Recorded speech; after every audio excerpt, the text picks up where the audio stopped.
ಓಂ ಶ್ರೀ ಗುರುಭ್ಯೋ ನಮಃ. ಫ್ರೆಂಡ್ಸ್, ಎಲ್ಲರಿಗೂ ನಮಸ್ಕಾರ. ಪ್ರೀತಿಯ ಮಿಥುನ ರಾಶಿಯವರೇ, ಇದು ಸಾಮಾನ್ಯ ಜ್ಯೋತಿಷ್ಯ ಮಾತಲ್ಲ. ಇದು ನಿಮ್ಮ ಜೀವನದ ಒಳಗೆ ನಡೀತಿರುವ ಒಂದು ಮೌನ ಎಚ್ಚರಿಕೆಯ ಧ್ವನಿ. ನಿಮ್ಮ ಮನಸ್ಸು ಇತ್ತೀಚೆಗೆ ಯಾವಾಗಲೂ ಅಶಾಂತವಾಗಿದೆಯಾ? ಒಂದೇ ವಿಷಯದ ಮೇಲೆ ಹೆಚ್ಚು ಹೊತ್ತು ಗಮನ ಕೊಡಲಾಗ್ತಾ ಇಲ್ವಾ? ಯೋಚನೆಗಳು ಒಂದರಿಂದ ಮತ್ತೊಂದಕ್ಕೆ ಹಾರ್ತಾ ಇದೆ, ನಿಲ್ತಾನೆ ಇಲ್ಲ, ಓಡ್ತಾ ಇದೆಯಾ?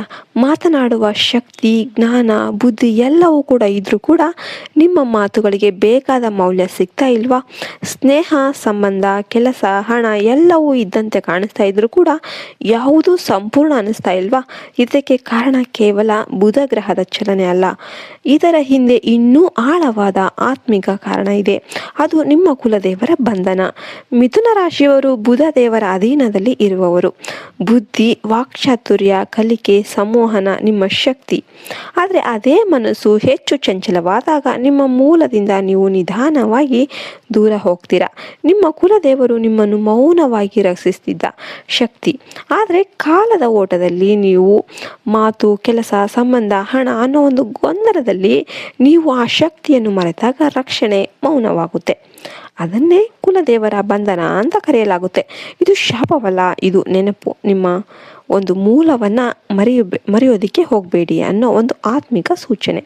ಈ ಬಂಧನ ಮಿಥುನ ರಾಶಿಯವರ ಜೀವನದಲ್ಲಿ ಗೊಂದಲ ರೂಪದಲ್ಲಿ ಕಾಣಿಸಿಕೊಳ್ಳುತ್ತೆ. ನೀವು ಒಂದು ನಿರ್ಧಾರವನ್ನು ತೆಗೆದುಕೊಳ್ತಾ ಇದ್ದೀರಾ, ಇನ್ನೊಂದು ಮನಸ್ಸು ಅದನ್ನು ಪ್ರಶ್ನಿಸ್ತಾ ಇರುತ್ತೆ. ಅವಕಾಶಗಳು ಬರುತ್ತೆ, ಆದರೆ ಸ್ಥಿರತೆ ಇರೋದಿಲ್ಲ.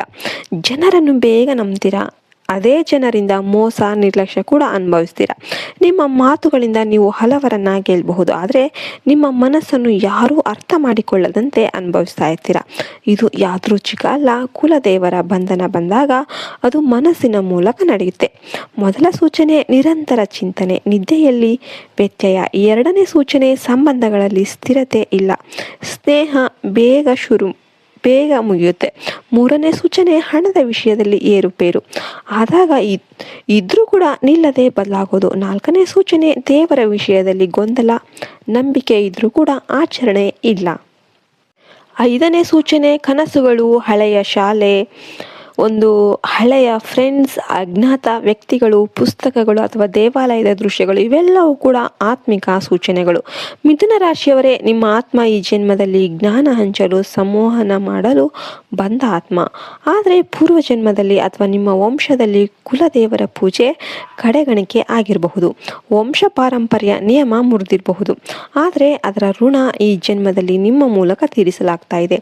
ಅದಕ್ಕೆ ನೀವು ಎಲ್ಲದರ ಮಧ್ಯೆ ಸಿಲುಕಿದಂತೆ ಅನುಭವಿಸ್ತಾ ಇರ್ತೀರಾ. ನಾನು ಬುದ್ಧಿವಂತನಾಗಿದ್ರೂ ಕೂಡ ನನ್ನ ಜೀವನ ಯಾಕೆ ಸ್ಥಿರವಾಗ್ತಿಲ್ಲ ಅನ್ನೋ ಪ್ರಶ್ನೆ ನಿಮ್ಮೊಳಗೆ ಬರುತ್ತೆ. ಉತ್ತರ ಒಂದೇ ಒಂದು, ಬುಧ ಬುದ್ಧಿ ಕೊಡ್ತಾನೆ.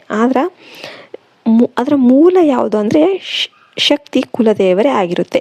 ಈ ಋಣ ತೀರಿದ ನಂತರ ನಿಮ್ಮ ಜೀವನದಲ್ಲಿ ಬರುವ ಸ್ಪಷ್ಟತೆ ಅಪರೂಪವಾದದ್ದು ಆಗುತ್ತೆ. ಆದರೆ ಅದಕ್ಕೆ ಮೊದಲು ನಿಮ್ಮ ಮೂಲವನ್ನು ನೆನಪಿಸ್ಕೊಳ್ಬೇಕು. ಮೊದಲು ನಿಮ್ಮ ಕುಲದೇವರು ಯಾರು ಅನ್ನೋದನ್ನು ತಿಳ್ಕೊಳ್ಬೇಕು. ಊರಿನ ಹಿರಿಯರನ್ನು ಕೇಳಿ, ತಾಯಿ ತಂದೆಯ ಮಾತು ಕೇಳಿ, ತಿಂಗಳಲ್ಲಿ ಕನಿಷ್ಠ 1 ದಿನ ಮನೆಯಲ್ಲಿ ದೀಪ ಹಚ್ಚಿ, ನಾನು ನಿಮ್ಮ ಸಂತಾನ, ನಿಮ್ಮನ್ನೇ ನೆನಪಿಸಿದ್ದೇನೆ ಎಂದು ಮನಸ್ಸಿನಿಂದ ಹೇಳಿ. ಬುಧವಾರ ಅಥವಾ ಅಮಾವಾಸ್ಯೆ ಅವತ್ತಿನ ದಿನ ಪೂರ್ವಜರಿಗೆ ದೀಪದಾನ, ಅನ್ನದಾನ ಮಾಡಿ. 1 ದಿನ ಆದರೂ ಕೂಡ ಮದ್ಯ, ಮಾಂಸ ತ್ಯಜಿಸಿ. ಬುಧ ದೇವರ ನಾಮ ಅಥವಾ ಕುಲದೇವರ ನಾಮವನ್ನು ಕನಿಷ್ಠ 11 ಬಾರಿ ಜಪಿಸಿ. ಇದನ್ನು ಮಾಡಿದ ತಕ್ಷಣ ಜೀವನ ತಿರುಗಿಬಿಡುತ್ತೆ ಅಂತ ನೀವು ನಿರೀಕ್ಷೆ ಮಾಡೋದಕ್ಕೆ ಹೋಗಬೇಡಿ.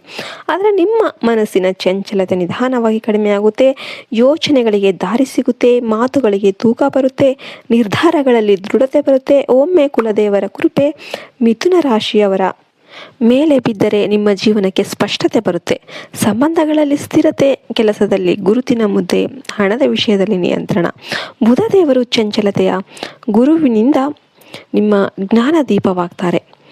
ಇನ್ನು ಮಿಥುನ ರಾಶಿಯವರೇ, ನೀವು ಗೊಂದಲದವರು ಅಲ್ಲ, ನೀವು ಜ್ಞಾನದ ವಾಹಕರು. ನಿಮ್ಮ ಮೌನದೊಳಗೆ ದೊಡ್ಡ ಶಕ್ತಿ ಇದೆ. ಈ ಸಂದೇಶ ನಿಮಗೆ ಇಷ್ಟ ಆಯಿತು, ನಿಮ್ಮನ್ನು ತಲುಪಿತು ಅಂತ ಅಂದರೆ ದಯವಿಟ್ಟು ಒಂದು ಲೈಕ್ ಮಾಡಿ.